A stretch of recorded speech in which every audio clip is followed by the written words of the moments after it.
Hello and welcome back to Biweekly Building. This video is very late.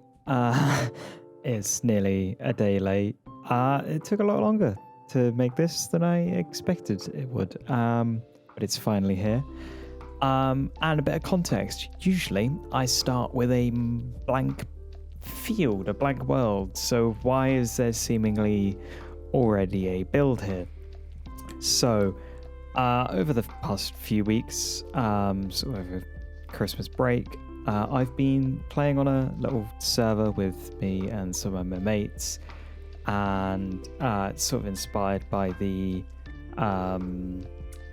Life series that Grian ran and, well, I guess runs, and we grabbed a data pack that basically added that functionality in the game. It was a load of fun. We had some shenanigans, and me and one of my mates, we teamed up and we built a big old castle. And I thought to myself, what if, as an episode of this here wonderful series, what if I renovated it? I made it look better because we didn't have much time and things like that. We had about a couple of weeks to build this, and most of that was spent grinding away for villagers and diamonds and doing other shenanigans. So we didn't actually have much time to build this, and we weren't on obviously all the time. It was Christmas break. We were, seeing family, doing all the Christmas stuff.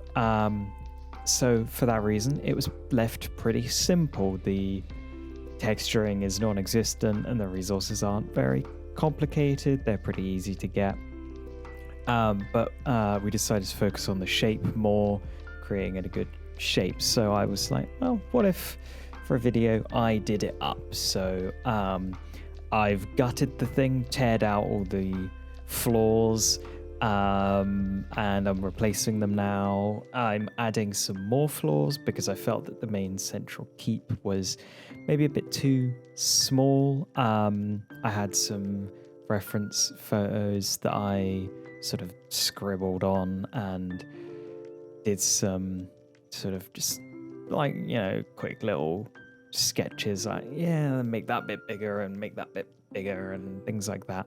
And that ended up helping guide the sort of additions. I added about 3 floors here to this tower, and I think 2 more floors to the main central keep. Ended up making the big tower a bit shorter because it felt a little bit too tall, a bit too out of scale. But yes, that was. It was a lot of work. It was it was something, and because I couldn't get the copy of the world that we'd been using on the server to work, I had to rebuild the entire castle from scratch anyway. I knew I wanted to do the renovation though, so yeah, otherwise this video would have been like about twice as long as it already is. And that took me about 2.5 hours. This whole renovation took me about 2.5 hours as well. So it's about 5 hours of building over today and yesterday. And it, oh my word, a massive finale gaming session to finish the server plus 2.5 hours of building is quite tiring. It properly tired me out. So I made a few mistakes while building this thing. I missed some rooms, interiors, things like that. I forgot to texture certain bits of sort of smaller walls that I'll build later. But overall, I'm pretty happy with it. I think the changes that I made were pretty necessary, pretty needed. The texturing especially, my word, that was, I textured it and just went, wow, this already looks better. And it was really a quite a good learning experience actually, getting the shape done and then adding the texture and then seeing how much the texture can really add, at least close up. And yeah, it really added a lot more sort of grit to the castle, made it a lot more sort of imposing somehow. But yeah, I'm just building a prison here.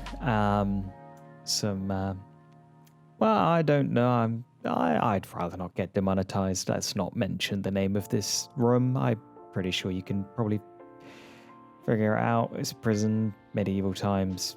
Yeah. Not going to mention what that is on YouTube. Get this video taken down. Don't really want to. So, yeah, just building some barracks here. But yeah, the whole build was quite a lot of imagining things. We struggled quite a lot with figuring out what on earth to put in the castles, because we had the main keep, which is where we kept all of our resources, our crafting stuff, things like that. And we had these 2 baileys, which are the little courtyards surrounded by the walls. And we couldn't really figure out what to put in them, because otherwise they'd just be a field with some fancy walls around it. So we sort of came up with uses for a lot of the rooms. There's a granary, things like that. Didn't show the granary being decorated because it's literally some hay bales. It's not very interesting. We also have a great hall, as all good castles must. Great hall for feasting. The Lord sitting at the one end, and as you get further and further down towards us, the more sort of commoners you get, I guess. I mean, I don't think you'd get any peasants in the Great Hall, or at least many, other than servants. They're probably lesser nobles. But yes, it was pretty simple, to be honest. I did try and keep this build relatively simple, try and keep the sort of simple sort of theme. But I was realizing by this point that the keep being so tall and so big was looking kind of flat, pretty boring, pretty uninteresting. So I tried to figure out ways that historically and accurately they would have, done things that can also create depth. So it's quite tall. I was like, well, what do they do to tall medieval buildings? They add buttresses because it enables them to build taller and for it to not, fall over. So I added some buttresses that immediately fixed half the problems. I then overhang the crenellations to give it a bit more depth at the top. And I have to say, the buttresses and the overhanging crenellations with the tiny little windows makes it very, very imposing. And then we had some fields out sort of off to the side of this thing for food, wheat, things like that. But because I hand copied this, I hadn't bothered to build the fields, so I rebuilt them. I did not have time to put any crops in them, so I just dumped some sheep in them. But yeah, these are the walls of the fields. I forgot to texture. Can't really see it from up here, but forgot to texture those. But yes, that is the end of the video. Well, nearly. Enjoy the cinematics.